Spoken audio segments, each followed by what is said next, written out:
Hello, this is Dylan Miller on Daily Dose Dylan, Google Podcast, Spotify, Spreaker, iHeartRadio.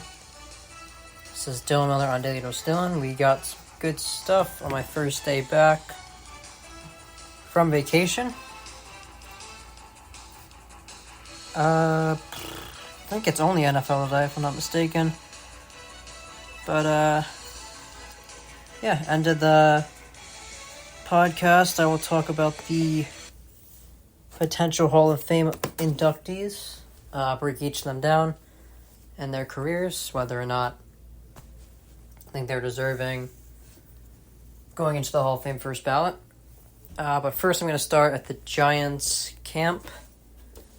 Daniel Jones had a press conference where he talked about the scuffle there was at a joint practice. But it did get me to thinking. Now, I always have criticized Daniel Jones in the past, for the most part, because I genuinely think he is a horrible quarterback. And that is ridiculous that he's had a starting job all these years. But it is interesting that so many people believe Justin Fields or like Zach Wilson or Sam Darnold that they deserve second chances, when in reality, Daniel Jones, I would argue, has been in just as bad a situation as those three were given as well. And what you inherit is very important as a quarterback. Patrick Mahomes, he's obviously a tremendous talent, but he inherited Andy Reid and the Chiefs' offense. You know, he went into the league in a good situation. You know, Lamar Jackson, he inherited John Harbaugh and the Ravens' well-run organization.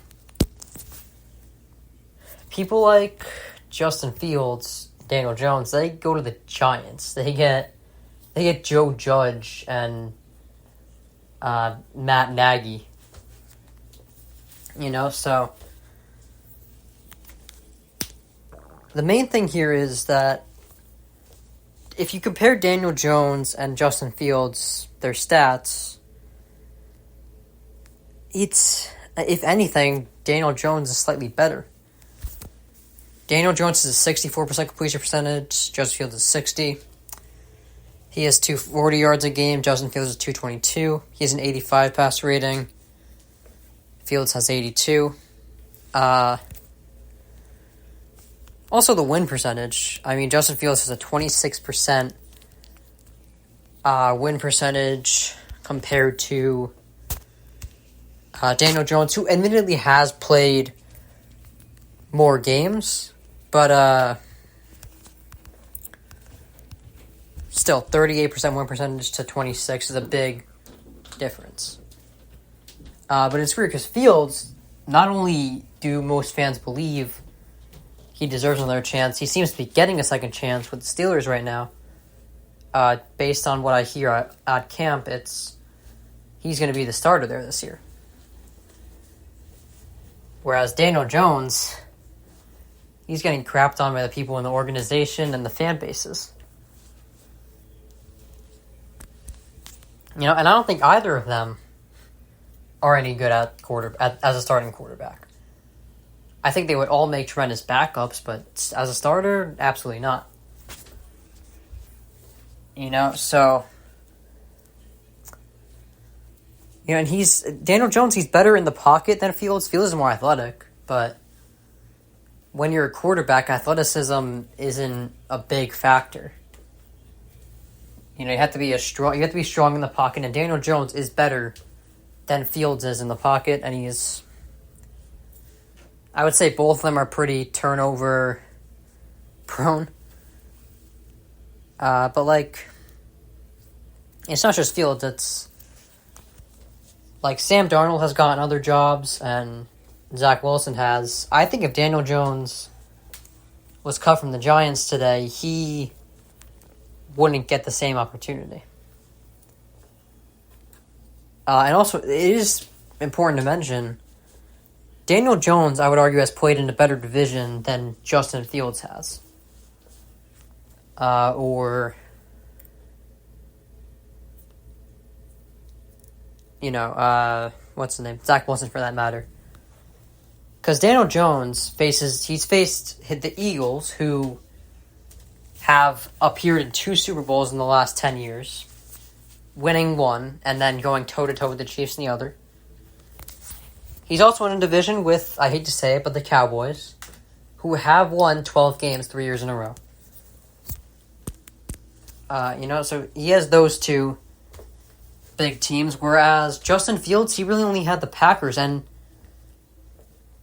in two of those seasons, Justin Fields was facing a Packers team that really wasn't as strong. You had Aaron Rodgers in his declining year, and last year Jordan Love got off to an incredibly slow start. So really, he had the Lions last year, and then just the Packers for maybe his first 2 years. And other than that, you got Minnesota, who's always just average. They're okay. But the NFC East, I think, has been in the last 3-4 years better than the NFC North. So Daniel Jones in the better division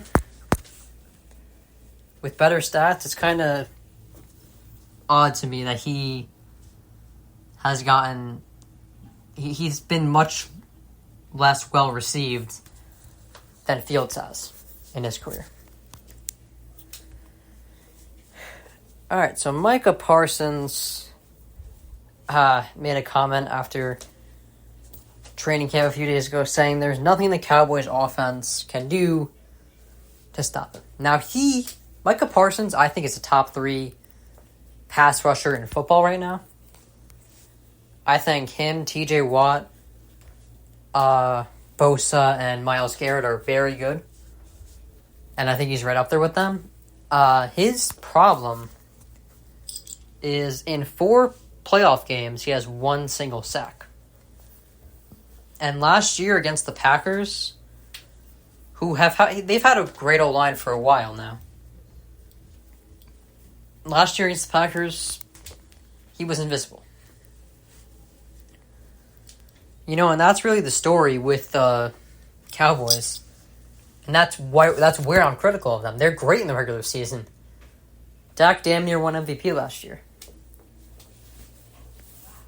Regular season MVP, though. Not playoff,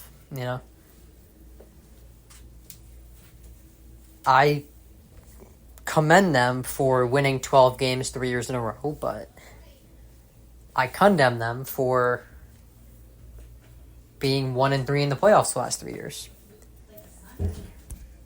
And Micah Parsons, like I said, tremendous talent. But I think TJ Watt and Nick Bosa are more relentless on the line. And I think Myles Garrett is much more powerful than he is. And ultimately, I think Micah Parsons finds himself on the outside looking in when it comes to the top 3. I would put him at a close 4. I don't think... Like I said, I'm not denying his talent, but in the playoffs, he has had some issues performance-wise. So I think he has to kind of pipe down on the whole, there's nothing offense is going to do to stop me. There is. They can have a good offensive line, because against good O-lines, you're not the same player. Okay, so the Broncos have Jarrett Stidham as their starter, with Zach Wilson as their second string and Bo Nix as their third string in the initial depth chart announcement. I'm pretty confident this is going to change. I think this is just Sean Payton saying that the battle between Bo Nix and Zach Wilson for starter isn't over. Like I said, I'm not at practice, so I have no idea what's going on there. But I trust what coaches say. Like when Kyle Shanahan was talking about Trey Lance, he didn't sound very enthused. And now we know why. Because Trey Lance, he knew, Kyle Shanahan knew he was going to ship Trey Lance off. He was just being discreet about it, because the longer you allow a quarterback to show them, when you know a quarterback is, I don't want to say a bust, but they're pretty much a bust. When you know that they're not the same quarterback that you thought they would be, especially first-rounders, I think the longer you wait to trade them, the less you're getting in return, because the more teams see of them playing poorly, the less they're going to give up. That's why Mac Jones was shipped off for a 6th-round pick. Zach Wilson went for a 6th-round pick. Fields was shipped off for a 6th-round pick. But Trey Lance, who I believe that Zach Wilson, Justin Fields, and Mac Jones are more talented than Trey Lance was, based on what I saw. But Trey Lance had more value because teams knew less about him. Kyle Shanahan knew. He knew that Trey Lance was not the guy, but he made sure to keep his exposure limited. So I think we're going to have to wait to see what Sean Payton says about how Bo Nix is performing at practice. And then that's how I'm going to base my opinion off Nix. If he's gushing over him, Jared Goff, I think right now is a top 10 quarterback. When you look back at 2017, at what Sean McVay was saying about Jared Goff, he was gushing over him. Good coaches know, and I think Sean Payton is a tremendous coach, in spite of what happened last year. I am a firm believer that team, if you look at that roster, that Broncos roster last year, they should not have won 7 games. So I think Sean Payton is still top 8 to top 10 at coaching right now in the NFL. And I'm going to trust whatever he does with Bo Nix. Speaking of new quarterbacks and coaches' reactions to them, Mike Tomlin expressed surprise at Justin Fields' athleticism. Listen, Justin Fields, I'm sure, this is further confirmation that I believe Fields will get the starting job over Russell Wilson. I think Russell Wilson is a safer bet. He's on the decline, but I think he has more, I don't know, he seems more reliable to me. But like I said, I'm not at practice. I'm going to trust Mike Tomlin because he's a top 5 coach in the league. The only difference with Tomlin from the other coaches like Sean Payton, McVay, and Kyle Shanahan is Mike Tomlin's specialty is defense, not offense, But what worries me about him gushing over Fields in practice is that Justin Fields looked good in practice with the Bears as well. And we know how that went. So, I think mobile quarterbacks will always look good in practice because there's very little contact, not much competition. But yeah, it's possible he'll prove me wrong. Maybe he just needed a better coach than Matt Nagy or Matt Eberflus. But then what's going to complicate that is if Caleb Williams finds success. It's, I don't know. It's all tough. I think Fields is very talented. I just don't think he's cut out to be a franchise quarterback. All right. So, speaking of new quarterbacks, Jayden Daniels was listed as the starter officially for Washington, and I don't think they really had much of another option. But yeah, Washington, like I said, I'm not high on them, obviously, because they don't have much to be excited about. They have Terry McLaurin, who's pretty good.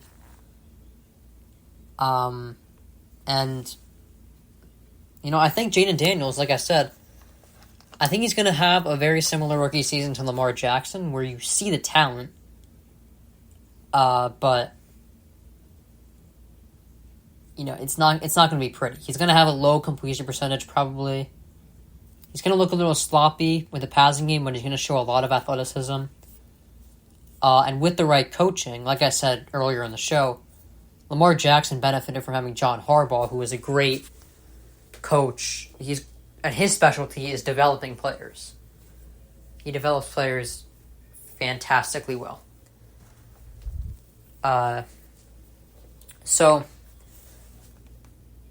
if Jaden Daniels is in the right system right now, and I'm not sure if he is, because Washington is in a very different situation front office-wise, but I think we're going to see a very Lamar Jackson year this year from him. And Washington is probably looking at third or fourth in the division, competing with the Giants for that third spot. I think the Eagles and Dallas are going to be competing for the one, barring anything crazy, injuries and whatnot. But yeah, I think of all the quarterbacks in the draft, I see the most potential from Caleb Williams and Jaden Daniels. I will say that. All right, so the 49ers apparently have framework for a Brandon Ayuk deal with the Cleveland Browns or the Pats. And as I said, there was a report a few weeks ago saying the Niners wouldn't trade him. But as I said before, if they do trade him, I don't see why they still can't be the best team in the NFC and make the Super Bowl and win it, honestly. I don't want to be too much of a tire fire as far as my explanation, but, in the 2019 year, when they went toe-to-toe with the Chiefs in that Super Bowl, they didn't need a Brandon Ayuk. They had Deebo Samuel, who they still have, Jimmy Garoppolo, which I think Brock Purdy is an upgrade from Jimmy Garoppolo.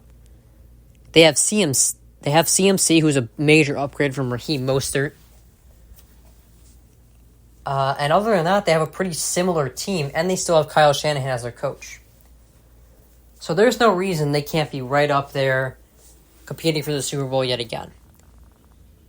I think the deal they have to be focusing on right now is not Brandon Ayuk, but Trent Williams. Because you can't find another Trent Williams. Trent Williams is the best offensive lineman in the league, in my opinion. And losing him would be a major loss. We saw what happened to even Patrick Mahomes. When he had two O-linemen out in that Super Bowl, he got crushed by the Buccaneers. And I like Brock Purdy, but he is no Mahomes. He will look even worse than Mahomes in that game.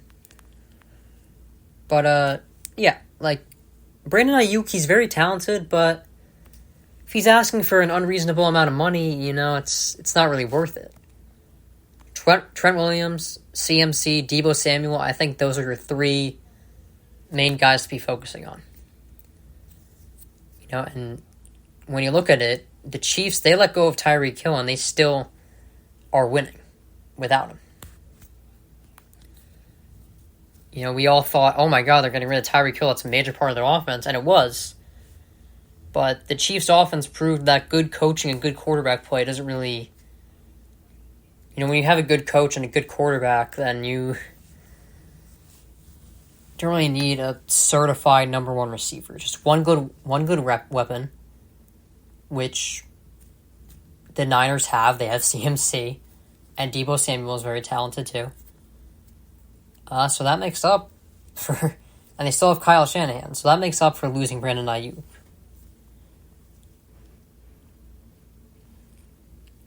Alright. So, Sean McVay, this new kickoff rule, I haven't gotten a chance to talk about it yet. But, Sean McVay had his reaction seems to be a very popular one among coaches, just stating that it feels very weird and it's going to take time to adjust to it. And honestly, I think what makes McVay great is he's willing to adapt to new rule changes. This kickoff rule, I can't predict if it's going to help the NFL, hurt it, or just keep it the same. I have no idea. But I think the best coaches in the league are going to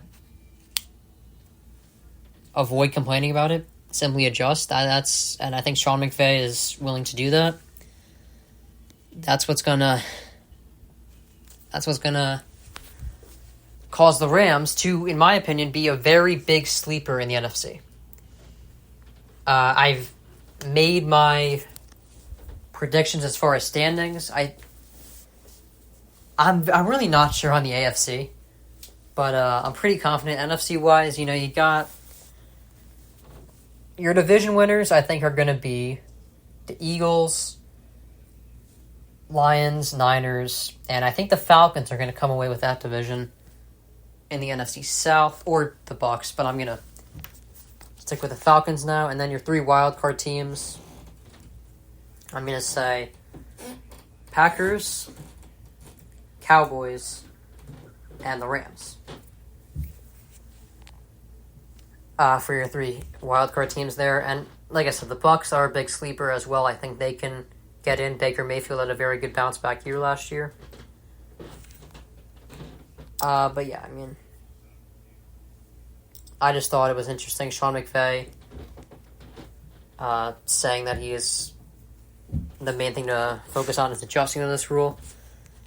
I think that's a trait shared with a lot of great coaches, is they don't really spend time complaining about a rule change. They just think of how they can adjust to it and make their team work around it.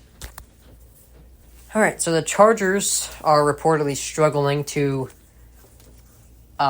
build an offense, get used to an offense without Herbert in it, as he has a plantar fascia. He has a foot problem. That's what I'll say. I'm not a doctor. I have no idea. Plantar fascia, the difference, I have no idea.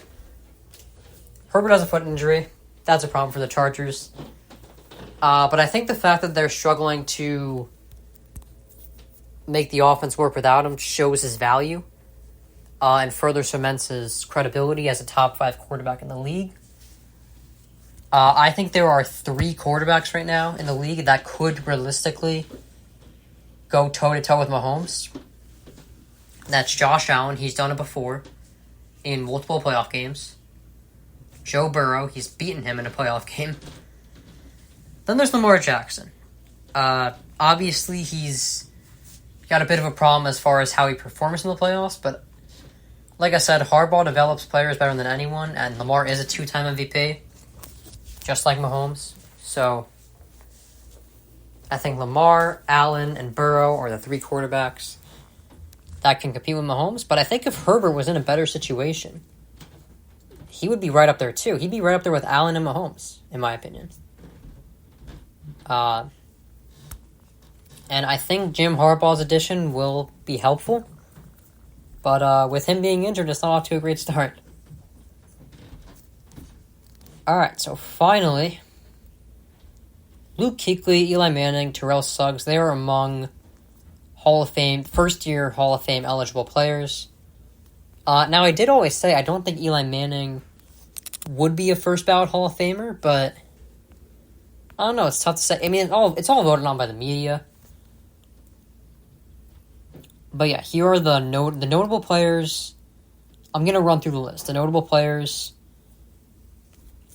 who are first-year eligible. And I'm going to break down their careers. So Eli Manning, obviously, I think everyone knows the highlights of his career. 2 of the biggest throws in all of Super Bowl history to Manningham, and obviously the iconic helmet catch. He beat Tom Brady. He's one of 2 quarterbacks to do that in the Super Bowl. Him and Nick Foles. So obviously those are some major reasons to put him in the Hall of Fame, and I think he will get in the Hall of Fame eventually. But first ballot it's tough to say, because Eli Manning, everyone has a different,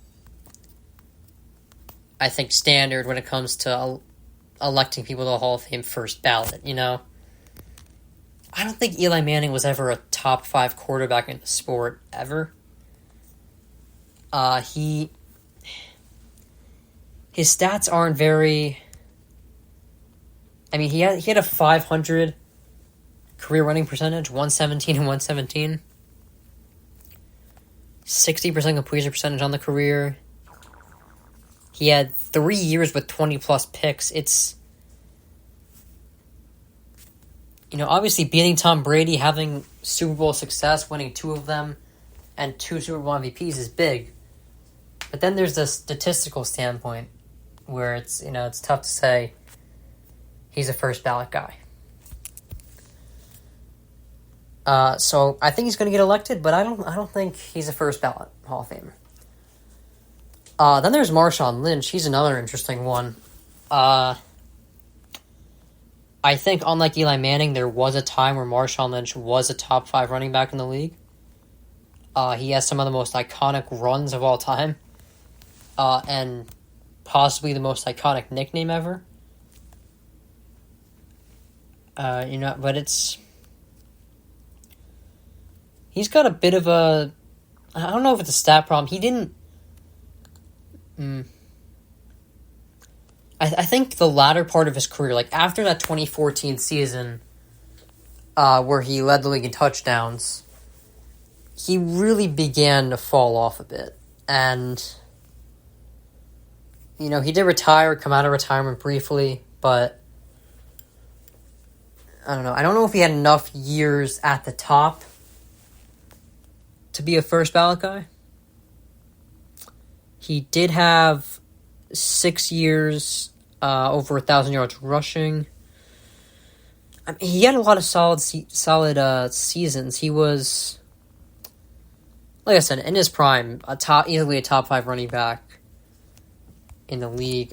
First ballot's tough. I could definitely get behind him being elected this year. Worst case, the next time he's eligible, he'll get in there, like Eli Manning. But it's tough. Then now we're gonna get into some O-linemen where I have no idea. Joe Staley, maybe not. I have no idea. I mean, my standard is typically, were you top 5 for a certain amount of time in your career? That's the only drawback on Marshawn Lynch. He was top 5, which is top 5 long enough.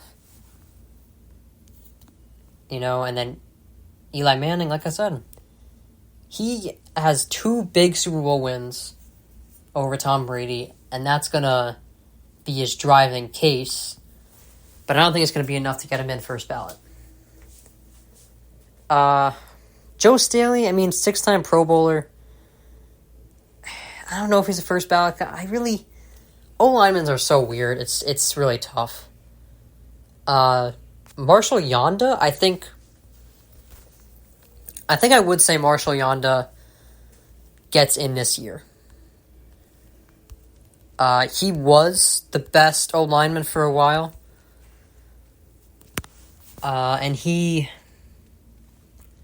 I think he has a bit of an injury issue. There were 3 years where he played less than 10 games. So that's going to hold him back a bit, but 8-time Pro Bowler, 2-time All-Pro. He made the All-2010s team. So I would say Marshall Yanda gets in there this year. Ryan Khalil. Ryan Khalil's another tough one. Obviously all these guys were good. It's just, Ryan Khalil, 5-time Pro Bowler, 2-time All-Pro. I don't know if that's enough to get him in first ballot. Alright, we got 4 more. Terrell Suggs, I think, gets in there. Terrell Suggs is 8th all-time in sacks. And I do believe at a point in his career he was one of the best pass rushers in the game.